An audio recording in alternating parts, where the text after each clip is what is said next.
Hello दोस्तों, welcome to our YouTube channel ready for exam just. Environment, आज की class संबंधित है इन्वायरमेंट से, पर्यावरण से, यानी कि जो कि आजकल क्या हुआ है, एक वैश्विक मुद्दा बना हुआ है।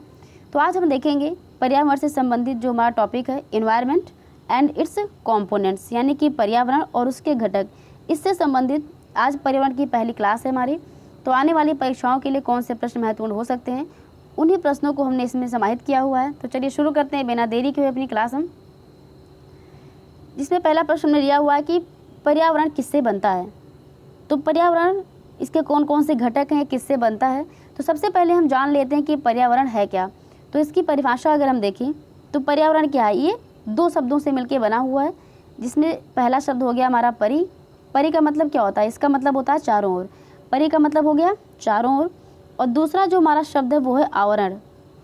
आवरण यानी कि घेरा हुआ, इसका मतलब क्या होता है, घेरा हुआ। तो यानी कि किसी भी जीवधारी के क्या चारों तरफ का वो क्षेत्र, इसी को हम क्या बोलते हैं, पर्यावरण। जो कि इसकी जो परिभाषा है वो क्या, इसके शब्दों से ही क्लियर है, यानी कि परि और आवरण से ही क्लियर है। इंग्लिश में इसको हम बोलते हैं इन्वायरमेंट।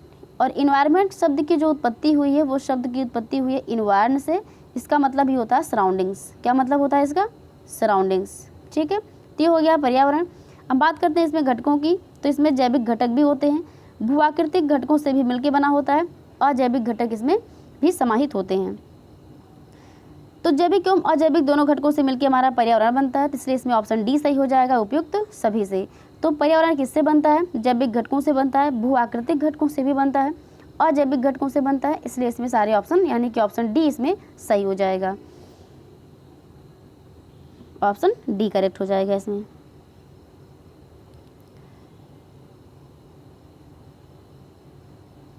अगला प्रश्न, ऑप्शन डी सही हो गया।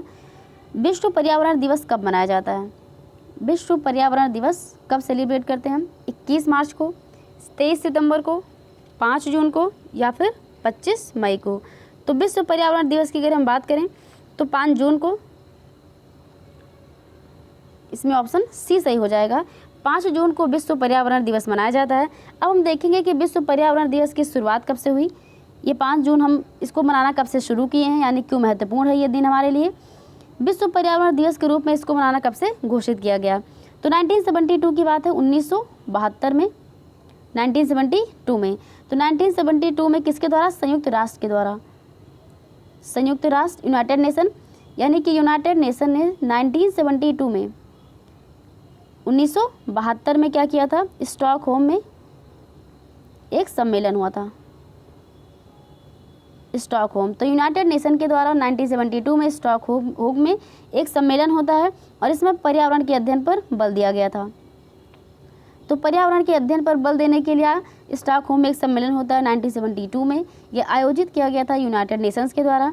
और तभी क्या हुआ था, 5 जून को, यानी कि 5 जून को विश्व पर्यावरण दिवस मनाने के लिए यहाँ पे लक्ष्य रखा गया था। तो 5 जून 1972 में ये संबंधित है। और सबसे पहली बार कब मनाया गया, किस ईयर में, तो 1974 में। तो 1972 में भी ऑप्शन मिल सकता है। तो 1972 में मनाना शुरू नहीं किया गया था, लक्ष्य निर्धारित किया गया था। और 1974 में सबसे पहली बार विश्व पर्यावरण दिवस मनाया गया था। किसके द्वारा, ये यूनाइटेड नेशंस के द्वारा। तो इसमें ऑप्शन सी सही हो जाएगा। 21 मार्च को कौन सा दिवस होता है, 21 मार्च को होता है इंटरनेशनल डे ऑफ फॉरेस्ट।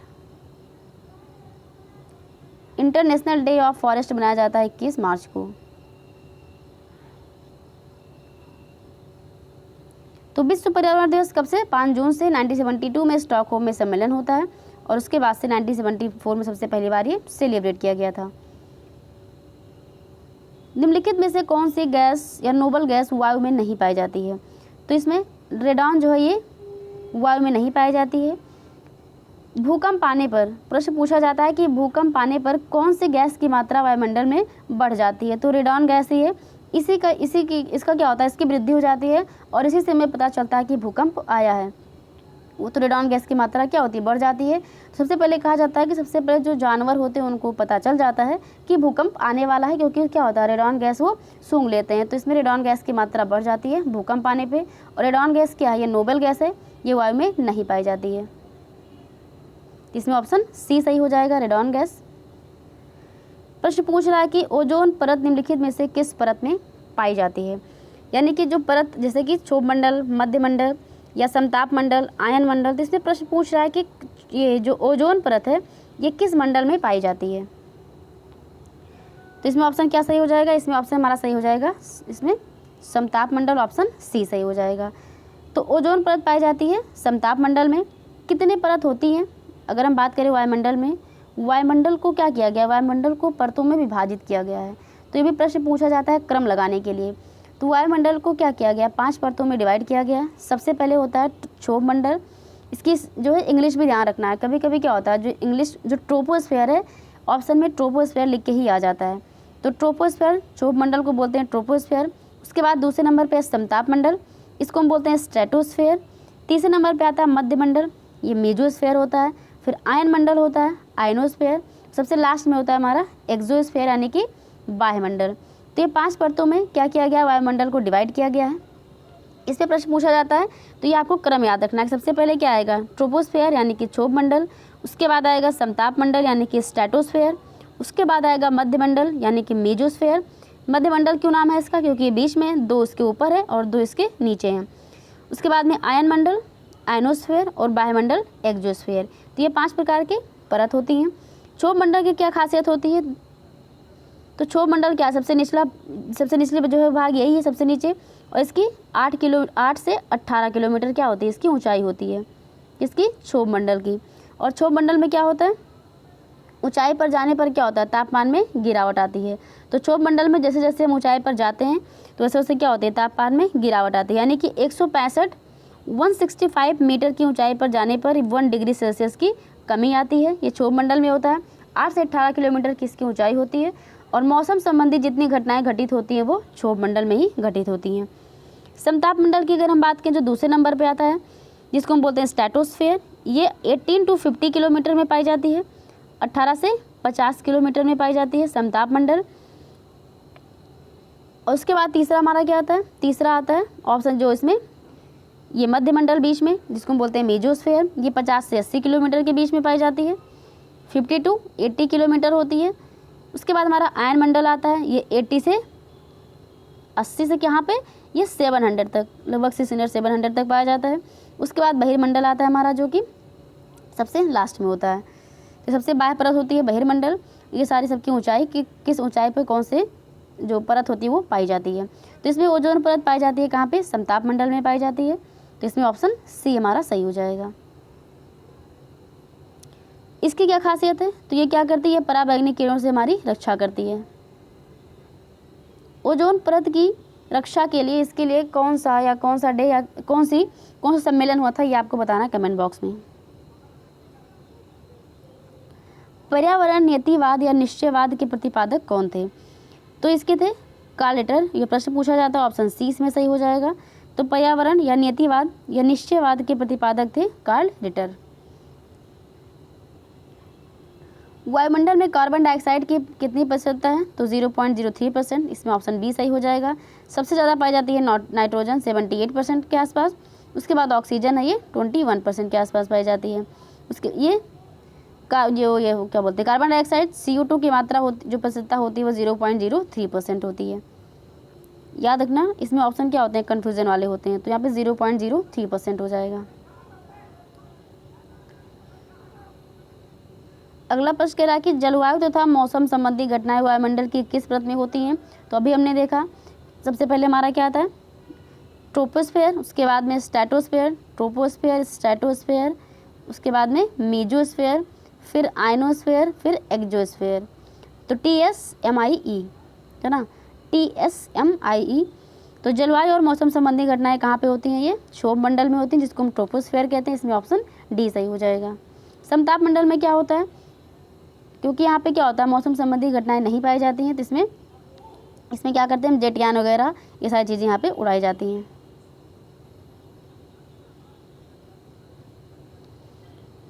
अगला प्रश्न पूछ रहा है कि दृश्य प्रकाश के किस रंग में प्रकाश संश्लेषण की क्रिया सर्वाधिक होती है। तो दृश्य प्रकाश के किस रंग में प्रकाश संश्लेषण की क्रिया सर्वाधिक होती है, ये लाल रंग में। इसमें ऑप्शन डी सही हो जाएगा। पूछा हुआ प्रश्न है ये। तो लाल रंग इसमें ऑप्शन डी सही हो जाएगा। कौन सा तत्व भूपर्पटी में सर्वाधिक मात्रा में पाया जाता है? तो सबसे ज़्यादा क्या पाया जाता है? ऑक्सीजन। कहाँ पे? भूपर्पटी में। तो भूपर्पटी में सबसे ज़्यादा सर्वाधिक मात्रा में पाया जाता है ऑक्सीजन, इसमें ऑप्शन बी सही हो जाएगा हमारा। बीजों के अंकुरण में किस रंग का प्रकाश सबसे अधिक प्रभावी होता है? बीजों के अंकुरण के लिए, तो बीजों के अंकुरण के लिए किस रंग का प्रकाश सबसे अधिक प्रभावी है? तो इसमें भी क्या हो जाएगा? लाल प्रकाश। तो बीजों के अंकुरण में लाल प्रकाश इसका ये सबसे क्या होता है? सबसे अधिक प्रभावी होता है, ऑप्शन बी इसमें सही हो जाएगा। रेडियो तथा टेलीविजन के प्रसारण में कौन सी वायुमंडलीय परत का उपयोग किया जाता है? तो रेडियो और टेलीविजन इसके प्रसारण में वायुमंडलीय परत कौन सी है? वो है आयन मंडल, इसमें ऑप्शन बी सही हो जाएगा। बहिर्मंडल इसी को एक्सोस्फीयर या बाह्यमंडल बोला जाता है। क्षोभ मंडल ट्रोपोस्फीयर होता है, ये आयनोस्फीयर, और ये होती है हमारी मीजोस्फीयर। सबसे नीचे होती है ट्रोपोस्फीयर। वेटलैंड दिवस कब मनाया जाता है? तो वेटलैंड दिवस कब मनाया जाता है? ये मनाया जाता है 2 फरवरी को, या फिर 2 अप्रैल को, या फिर 2 मई को, या 2 मार्च को। तो वेटलैंड दिवस हम सेलिब्रेट करते हैं 2 फरवरी को, इसमें ऑप्शन ए सही हो जाएगा। इसी को बोलते हैं क्या हम? विश्व आर्द्र भूमि दिवस। वेटलैंड का मतलब हो गया ये आर्द्र भूमि दिवस है, 2 फरवरी को इसको हम सेलिब्रेट करते हैं। ये किससे संबंधित है? कब से इसको मनाना स्टार्ट किया गया था? तो क्या किया गया था? आर्द्र भूमियों के संरक्षण के लिए, यानी कि जो वेटलैंड होते हैं इनके संरक्षण के लिए एक सम्मेलन हुआ था। कहाँ पे? रामसर में। ये कहाँ पे? संरक्षण के लिए क्या हुआ था? एक सम्मेलन आयोजित किया गया था 1971 में। 1971 में एक सम्मेलन हुआ था ईरान के एक शहर, कहाँ पे? रामसर में, इसलिए इसको रामसर कन्वेंशन भी कहा जाता है। रामसर एक शहर है, ये ईरान में है, ठीक है। तो ईरान में एक शहर है रामसर, और यहीं पे 1971 में वेटलैंड के कंजर्वेशन के लिए, इसके संरक्षण के लिए एक सम्मेलन बुलाया जाता है। और ये लागू कब से होता है? 1971 में इसका सम्मेलन हुआ, 1975 में इसको लागू किया गया था। और वेटलैंड डे जो 2 फरवरी को मनाया जाता है, तो इसी दिन से क्या किया गया था? जब 1971 से जब इसका सम्मेलन हुआ था, तभी से ये वेटलैंड दिवस मनाने की बात की गई थी। तो 2 फरवरी को वेटलैंड दिवस मनाया जाता है। इस पर हम एक क्लास अलग से लेंगे, सारे जो वेटलैंड्स हैं हमारे इंडिया में, आर्द्र भूमि कौन कौन सी है, यानी कि रामसर जो आर्द्र भूमि है, रामसर साइट्स हैं वो कौन कौन सी हैं, कौन कौन से राज्य में हैं, उसकी हम एक अलग से क्लास लेंगे उसके लिए। पारिस्थितिकी तंत्र की संकल्पना को किसने प्रस्तावित किया था? तो किया गया था टांसले के द्वारा, इसमें ऑप्शन डी सही हो जाएगा। पारिस्थितिकी तंत्र, तो ये टांसले प्रश्न पूछा जाता है। ये रामसर सम्मेलन किससे संबंधित है? ये आर में पूछा हुआ प्रश्न है, आर में पूछा गया था ये शायद 2020 में समीक्षा कार्य में पूछा गया था। तो रामसर सम्मेलन संबंधित है किससे? आर्द्र भूमि के संरक्षण से।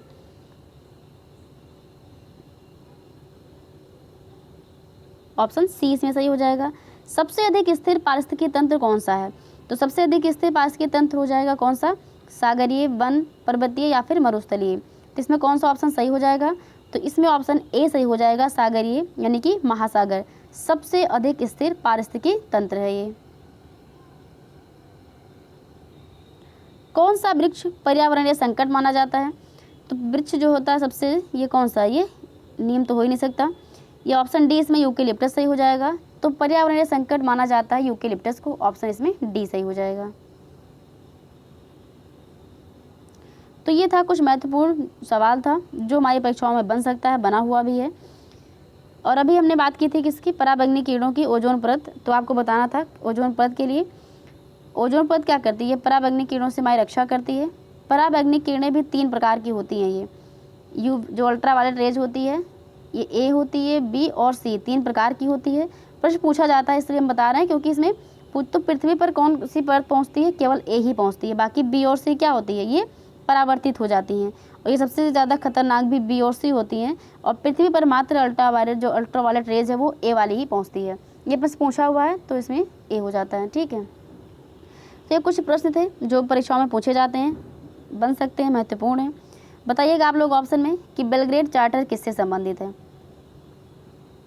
बेलग्रेड चार्टर ये किससे संबंधित है? आप लोग बताइएगा कमेंट बॉक्स में। बाकी और कौन कौन से सवाल बन सकते हैं एनवायरनमेंट से, हम नेक्स्ट क्लास में लेके आएंगे। तो देखते रहिए ready for exam just. Thanks for watching the video.